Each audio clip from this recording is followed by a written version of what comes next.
We complained, Konami heard, and now they're back with a word. What you complained for, Konami did not use. This is Tilted News.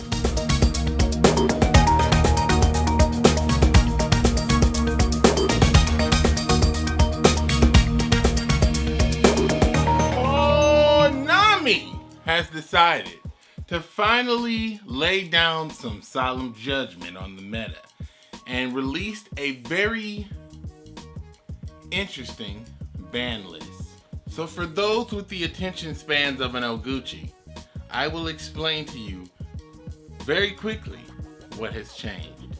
Silent Sword Slash and Spellbook of Fate is now limited, meaning that you can't run either one of those cards at more than 2, or run it in a deck with other cards that are on the limited list up to 2. So the main reason that I would say both of these cards have been limited in such a manner is because in the Silent Sword Slash deck, you can't play Hey Trunade and 3 Silent Sword Slash. That's broken.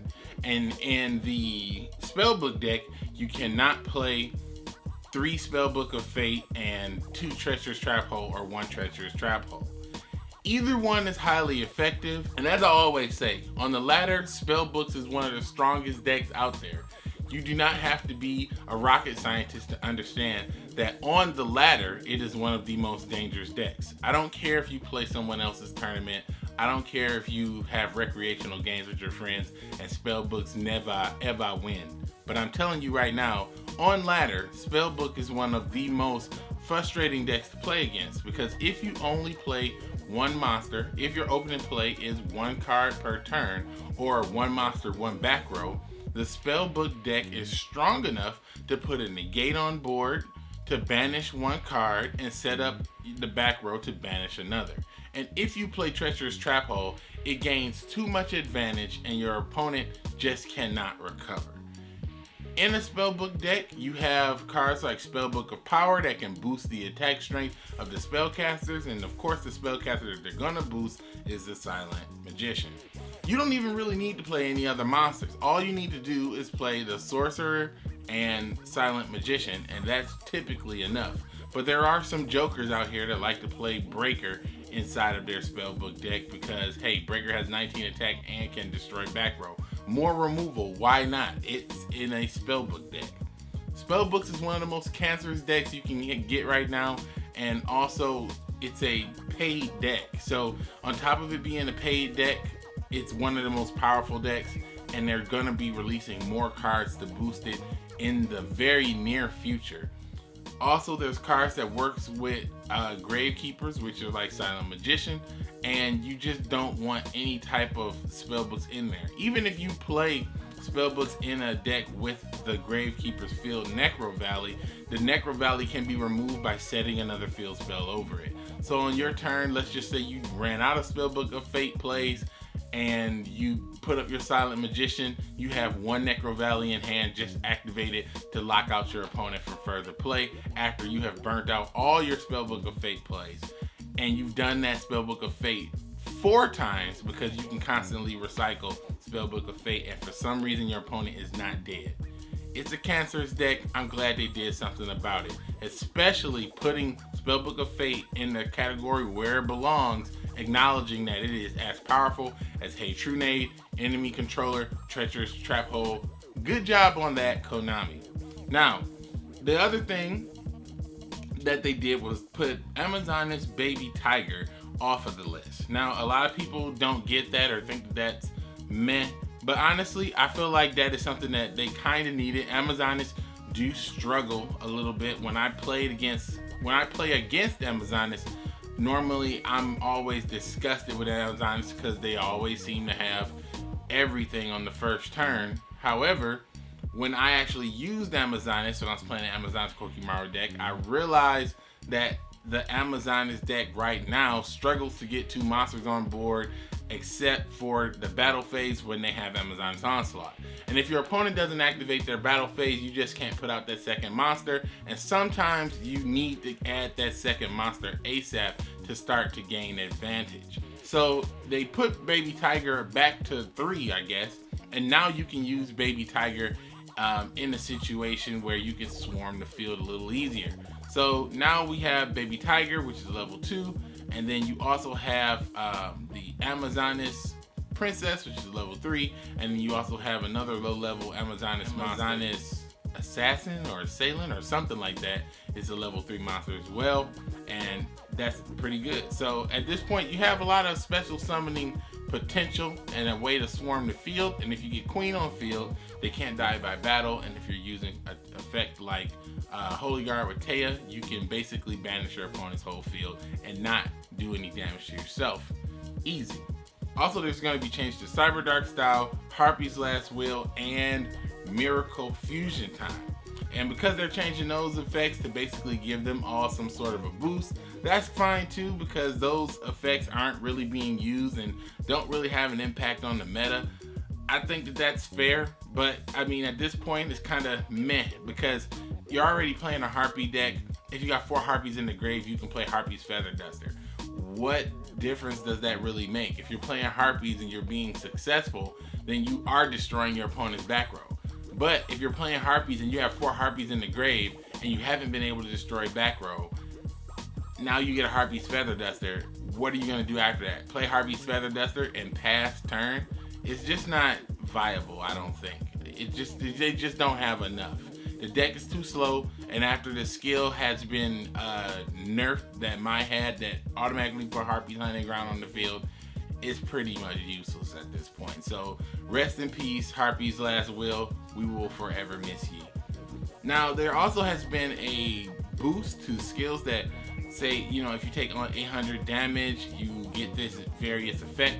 There's a whole list of those skills now that damage has been moved to 1,000.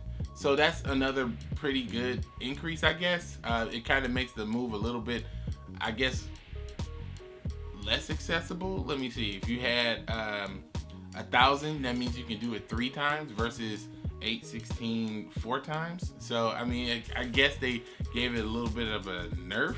So I'm not really sure why they did that, but I mean, I guess it kind of is what it is. But they gave it a bit of a nerf, and they said if you have 1,000 points, you can go for it. Whatever. Now let's talk about the stuff that you probably are here for. Why did Konami not address D-Heroes? Why did Konami not address Vampires? Why did Konami not address Kokimarus? Why did Konami not address Arcana skill, where you can just go ahead and search out Cosmos' Brian and go right in for game with your Blue Eyes? I'll tell you why. Because everybody wants to play a Blue Eyes deck, and that's a money deck that Konami can cash in on, obviously. Right now, a Blue Eyes deck is very powerful, and it is annoying that someone can OTK you with a Blue Eyes deck. However, a Blue Eyes deck does not instantly lose to a lot of decks if you stop the Cosmo play.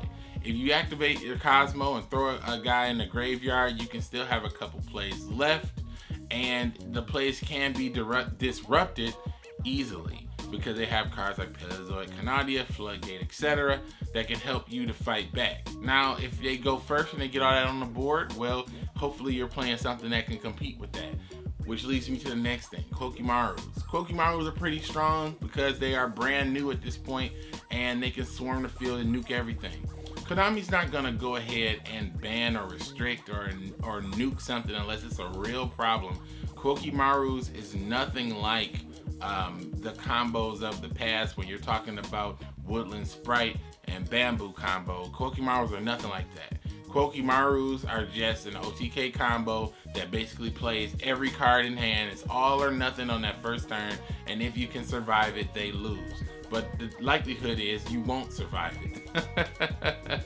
So the only way to get past that is to use hand traps. Hand traps like Spear Karibo, hand traps like regular Karibo, or maybe even that clutch Wing Karibo from time to time.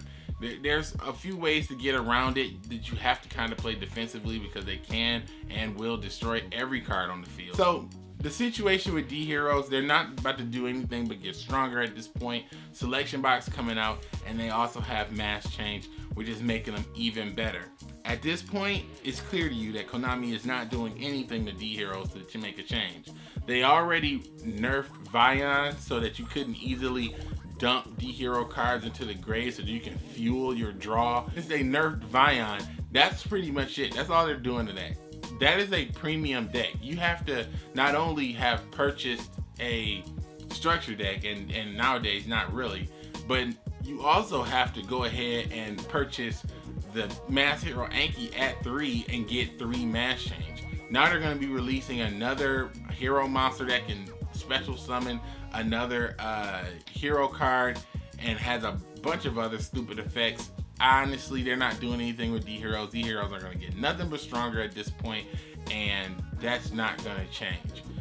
Why did they not nerf D-Heroes? Honestly, I don't know. D-Heroes is a cancer at this point. Now that the meta has shifted to the point that it has, now that they have reduced the power of certain decks. Back when Amazonas was at its strongest, you could play something like D-Heroes and it was like, okay, you're playing D-Heroes to get around Amazonas's complete and total field lockdown. But now that a threat like Amazonas doesn't really exist anymore, D-Heroes can run absolutely wild and just swing over everything and just go direct. Coming over directly for 14 and sometimes 3,200 damage is devastating, and that's gonna be apparently something here to stay. I honestly wish that they had did something about D-Heroes, maybe put mass change to 2 instead of 3, because I mean, you shouldn't be able to play 3 mass change and 2 treacherous. That's insane. Or 3 mass change, a treacherous, and a Hey True Name. You should not be able to do that. But they didn't want to outright kill the deck or discourage play of the deck, because honestly, D-Heroes and mass change is going to drive sales in the selection box. That is why it was not touched. So don't get it twisted. They need that deck to stay strong for you to go buy cards from the selection box. There's lots of noobs right now who are waiting, watching this video right now. Like, I can't wait for that selection box to drop. I'm going in for that mass change. I don't blame them. I'm sure they've been tilted by it 1,000 times, and I'm sure they're ready to give you a taste. So get ready, my boys, because D-Heroes is getting nothing but stronger, and they're just going to be running wild. Now, that's all I really got to say about this, man. I'm really curious what you think. Honestly, I feel like they did a good job by preempting Silent Swordsman and preempting the Spellbook deck. However, they didn't do anything to Vampires, they didn't do anything to D-Heroes, and any of those other decks that I mentioned, because honestly, they just aren't going to nerf those decks. They either feel like those decks are fair, or they feel like those decks are going to drive sales. One or the other, that's why they're here. I want to know what you guys think. I mean, really let me know in the comments below. Don't forget to send me your deck list and replays for this weekend's try episode, my boy.